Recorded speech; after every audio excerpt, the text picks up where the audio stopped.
above American citizens who built this country, who've raised their families here for generations and just want to be able to walk down the street safely at night and put their kids to bed and live a peaceful life. Today I'm highlighting 4 different examples of individuals that we've recently arrested here out of this office with the good work of ICE and our HSI officers that we've taken off the streets without the help of the governor or the mayor. Our federal officers have had to do this alone without their support, and these dangerous individuals are now no longer victimizing people because of the good work that we do. Hector Bonaparte is a 42-year-old illegal Mexican alien who had previously been convicted of predatory sexual criminal assault against a victim under the age of 13. We have Jarvin Flores Santos, who's a 40-year-old Honduras individual who was arrested back in 2020 the first time for aggravated criminal sexual abuse and attempted criminal sexual abuse of a minor under the age of 13 again. And Waldemar Jabik, a Polish citizen who had been convicted in 2014 for attempted murder and then also aggravated domestic battery. He was convicted of these after he stabbed his own wife and his 19-year-old daughter. It was not the first time that police had been called to his house for domestic disturbance, but he was never held accountable until recently by these federal officers. Don Gay Silas, a 33-year-old illegal alien from Micronesia, has had 3 DUI convictions, and as well as convictions of criminal mischief, of wanton endangerment, and driving without a license. These individuals would still be out on our streets today, committing crimes and attacking people and harming them and hurting our children if Governor Pritzker and Mayor Johnson had their way, because their choice has been routinely over and over and over again to release these criminals back on the streets. The debate over so-called sanctuary policies has real consequences. It has consequences for our law enforcement officers, but also for the families that live here and the businesses that are just trying to provide for their community. Governor Pritzker and Mayor Johnson are answering that question every single day of who should be our priority, who should be our responsibility, and over again, they're choosing criminals. In just the last 7 months, ICE has issued over 1,664 detainers in Chicago alone. 1,664 detainers we have lodged against violent criminals, and that is a 106% increase over what was issued during the Biden administration. Unfortunately, Chicago and its leadership has only honored 8% of those. That means every other person, when they're released from paying for the consequences of their crimes, back onto our streets without any notification to individuals or to the families that have been victimized by them. By getting those 8% at least off of the street, the brave men and women of ICE are saving American lives. Yesterday we announced that now our ICE officers are facing a 1,000% increase in assaults against them. And you read about the stories and hear what's happening from coast to coast every day in our national media and in our press. But it's in large part due to the pro-sanctuary state and cities policies and the language of elected bureaucrats and politicians that are reckless with their lives and endangering their families. Every public official should talk about and work to protect people, to keep them safe and American people's lives safe. I want you to look at the contraband that's in front of me. We have 20 kilograms of fentanyl that's in front of me on this table. That's enough to kill 10 million people. And here out of this office, this was interdicted just days ago here in Illinois. And because these federal officers have been out on the streets picking up criminals and dangerous individuals, we were able to take this 20 kilograms of fentanyl off the streets and save over 10 million lives. They're also keeping these weapons out of the hands of criminals that would use it to rob and assault and to murder individuals in these communities. Unfortunately, all of the politicians that have spoken out against their efforts, their desire appears to be that they would like to have more of this on their streets, more drugs out there for their kids and families to be victimized, more guns out there committing crimes. That is not the work that we do in ICE. The work that we do is to protect people and make sure that we remove these weapons and drugs off of our streets and hold those criminals accountable who would go forward and continue to use that to harm individuals. I just want to ask you for 3 things today. Number 1, I want to ask you to support your law enforcement officers. Have their backs. Every single individual that's out there that is noisy and attacking them right now, is having an effect that's ratcheting up the rhetoric and distorting facts and not allowing the facts to get out of what the work that they're doing every day and what we've done to help victims get some justice for the harms that were perpetuated in their lives. Those of us that appreciate the work of our law enforcement officers, the fact that we're a country that doesn't pick winners and losers. We apply the law, and if we don't like the law, we should be going to Congress to change it. But that is what these law enforcement officers do, is they continue to uphold the law and make sure it applies equally to everybody. Second thing I'd like to ask you to do is stop putting criminals first. Stop making them the #1 priority. They are perpetuating harm on American citizens, and they need to be held accountable for it. And number 3, I would ask that you think about the family members around you, the people you've spent your time with, the American citizens that live next door to you in your community. Start thinking about what kind of a community they want to live in, what your city should look like, what their families deserve, and put them first. Make them the priority because they're the ones who've invested in this country, and keep it safe and keep it productive and keep it the best country in the world. We'll never apologize here for protecting the American people, but we're going to continue to arrest dangerous, criminal, illegal aliens. We will defend the homeland. That's what ICE is doing, and I'm so proud to be able to walk with them and to lead with them while they fulfill this mission to really keep United States blessed far into the future. So with that, I'll open it up to any questions that you may have. Secretary, Yes. you guys have spent $20 million of taxpayer dollars on a campaign to get people to self-report using the CBP Home app. How many people have actually done that? What's been the return on investment for taxpayers in that campaign? Well, actually, the 20 million campaign was to send a message to people that if they were here in this country illegally, that they should go home on their own. If they wait until we arrest them and we have to remove them, they'll never get the chance to come back to the United States. So it wasn't just on the app, it was also encourage them to voluntarily go home. We know thousands and thousands of people have used the app, but we also know that hundreds of thousands of people have left on their own, not utilizing a government program to do so. I've been to, I think, 10 different Central American and South American countries and visited with their presidents, with their foreign ministers, interacted with the Department of State, and over again I'm hearing that hundreds of thousands of their citizens are coming home voluntarily. They've seen the ads, they've seen the messages on social media that if they go home on their own, they'll get the opportunity to come back to the United States the right way. And so most of these countries as well are setting up programs to welcome their individuals home. They have housing loan programs that they're setting up. They're allowing them to have food assistance for several months. Several of the countries I've recently visited with are training individuals and workers to come home because their economy has a need for those individuals. So sending that message has been extremely helpful in making sure that people know that here we're going to enforce our laws and that there's a right way to come to this country. And you're going to be allowed to do that if you voluntarily leave. Do you have current comprehensive numbers, specific numbers? We can get it for you, but each specific country has given it to us along the way.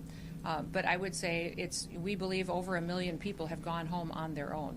Since the CBP Home app? Since we have started this administration, yes. But we've arrested hundreds of thousands that have gone through our system. Yep. Secretary, as of July 27th, you've got the contraband displayed here. You're talking about the worst of the worst criminal illegal aliens. As of the 27th, this is ICE data analyzed by TRAC, 71% of current ICE detainees have no criminal convictions. That's not true. Of those that do, Charges and convictions, over 70% of them have pending charges against them or criminal convictions. The others all have final removal orders, many which of means those they're charges eligible and to go criminal back home. convictions are for minor crimes. They're not violent crimes. And I'm just wondering, why are so many other people, besides the worst of the worst, getting swept up in this? Nobody's getting swept up. We're running targeted enforcement operations across the country and using our case files and our information to know who is a criminal in this country that needs to be removed and who has a final removal order. Well, Nothing's what's wrong changed. with targeting that? Huh? What's wrong with that, targeting that? What's wrong with our targeting? Yeah. Why are so many other people who are just here to work and they're following the laws? Well, they're not following the law if they're here illegally. There's a right way to come to this country. Immigration And so, violators, yes, but they're following criminal laws. You're talking about criminals here. Yes, I'm talking about criminals in these situations, absolutely. But we also have every situation where we have those that have final removal orders need to go home because their due process is over and they have their paperwork and they're ready to travel. So that has been the priority since the very beginning. Nothing has changed, and over 70% of these individuals that we have gone out and arrested and removed from the country have had those pending charges and criminal convictions against them. That has always been the goal of the president. What is Yes. your policy specifically about identification masks for ICE agents? Are they being told they do not have to identify themselves? ICE is always wearing something that identifies them, who they are, and what operation they're out on. I would say that they wear masks at times to protect their identities from dangerous situations. With the leadership teams, we leave that up to them to discern what's necessary in certain situations. And with the rise in violence that we continue to see against these officers, with that 1,000% increase, it's making sure that they are safe while they do this job and that they get home to their families at night too is incredibly important. So it's your understanding they are identifying themselves? Yes, We've seen some cases where they're not wearing identification. I would like to see that because they have identification, they have gone into situations, and when they have been out looking for these dangerous criminals and have been verbally identifying themselves, and if there is a mask required, it's for their safety because of the situation that they're encountering. One more question. Yeah.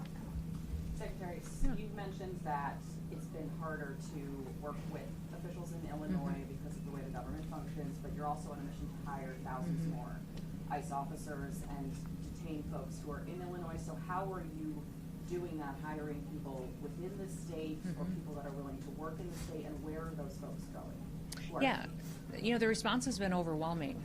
Part of the big, beautiful bill that President Trump advocated for allocated to us the resources to hire 10,000 new ICE officers. We have had that open for less than a week, and we have over 80,000 applicants for those jobs.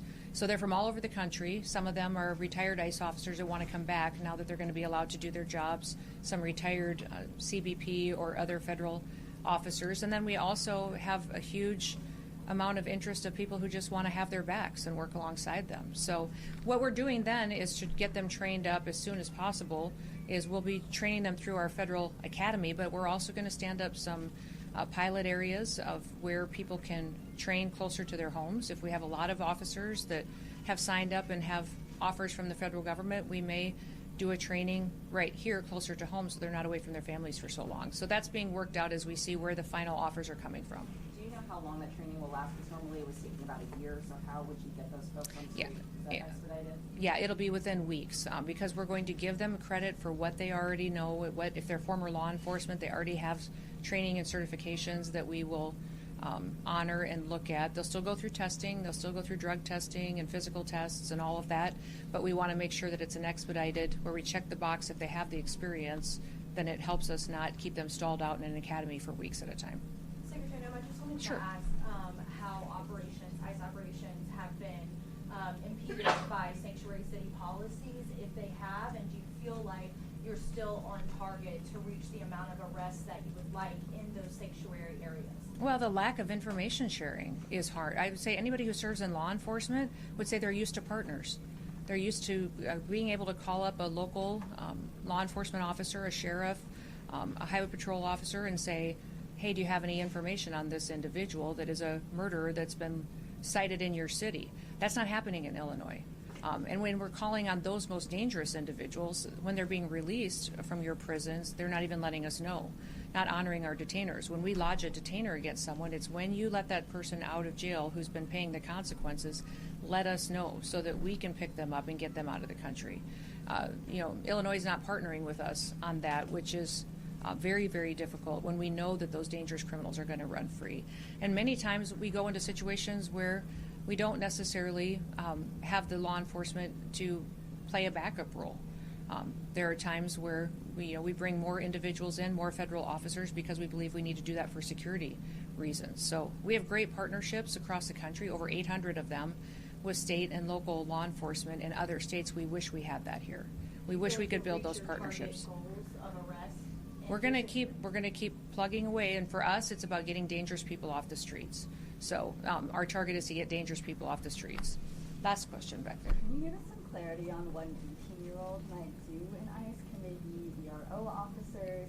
And if so, do you have any concerns about that, with how highly stressed that position is? And on the other end of age limits, why do you think someone in their 40s or 50s can do this job despite the previous age gaps as well? Oh, I think us opening up the age requirement is wonderful for people to have opportunities that they've always wanted.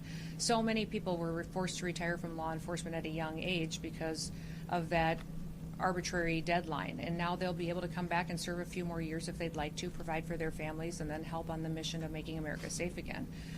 18-year-olds can come and sign up and help us with processing and paperwork while they train and they get the experience. They can walk alongside our officers. They will all be as fully trained as any full-time officer before they're put in a situation that might require more of them. So we want everybody to be at the same level of skill set and knowledge when they're out doing an enforcement role out on the job. Anything else?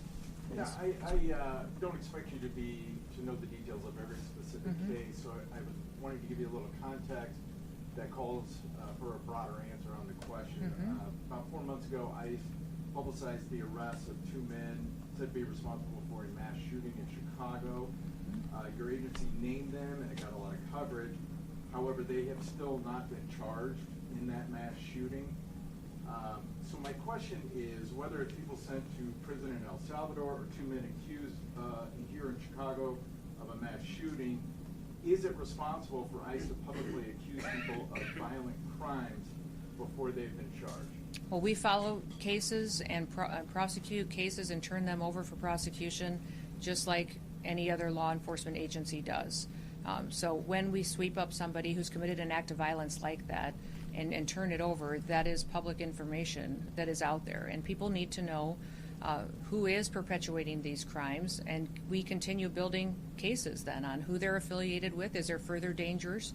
Our investigators are some of the best in the country that are out there making sure that not only is that person now incarcerated, but who were they affiliated with that could be another danger that we need to continue to look at. So even if they haven't been officially charged? I would say we follow the exact same process every federal agency does, every state agency does for law enforcement. So we have not changed our methods or how we handle cases or how we even communicate about them than we have since the very beginning, or how the Biden administration did, or the Obama administration. We do it exactly the same. What I wish is you guys would talk about the victims more. How many people were shot in that mass shooting? How many people were victimized? How are their families doing? You all spend so much time talking about the poor justice for these criminals that are harming individuals every single day, and you don't even think twice to go talk to a mom who's now lived for a year and a half without her daughter. Go talk to somebody and see how they're doing, trying to get their kids to school, not sure if they're safe. So I would encourage you to remember that there's always victims in these situations, and many times you're focusing on the one who made them a victim. Thank you. You guys have a good day.